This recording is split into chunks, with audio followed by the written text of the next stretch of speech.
it also strikes me like, of course, maybe this is your finance background, maybe this is the great upbringing, having lawyers as parents, but it seems like you've found a way to be, financially rewarded or to monetize basically all of your interests. Is there any advice you have there for people who haven't figured out how to monetize their hobbies or creativity?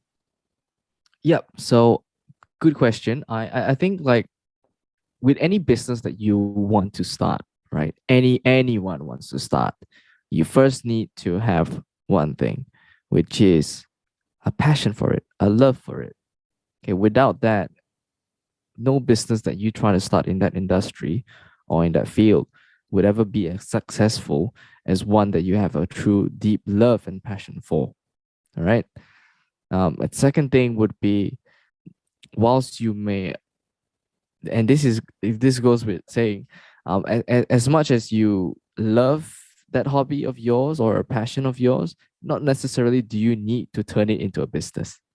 Thirdly, is if you do want to turn it into a business, well, that means you need to go all the way. There's no middle ground or being lukewarm about it. And at times, you're going to recognize that and ask yourself, why is my hobby turning into a job? Right.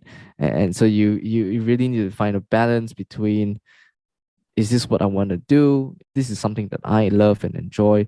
Am I destroying it by turning it into a business?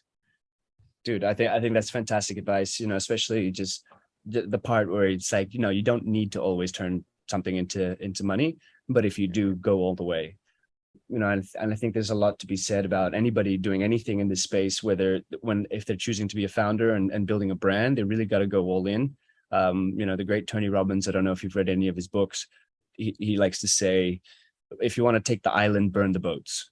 Right. And the concept there is very simple. It's like if you come on a boat and you arrive on an island and you're trying to take over that island, if you still have your boat and you encounter difficulties, you're just going to get back on the boat and leave.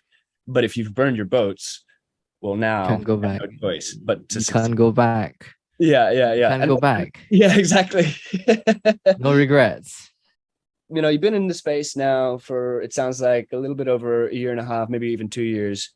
If you could go and give yourself advice, time travel a little bit and have a conversation with yourself, is there anything you would change? What would you, or anything you would have done differently? So, okay, first of all, I don't regret anything that I've done. I think Sure. I think I've truly added value to the space in what I've done and built in this community of mine. What I would go back and change would be like what I brought up earlier in the podcast, setting the team culture right, as well as the proper SOPs in place, um, and hiring the right talent. Those things, because of how fast the Web3 space moves, we are sort of blindsided in not setting up the right foundation or team in the beginning. So I would go back and plan a lot more before I start anything.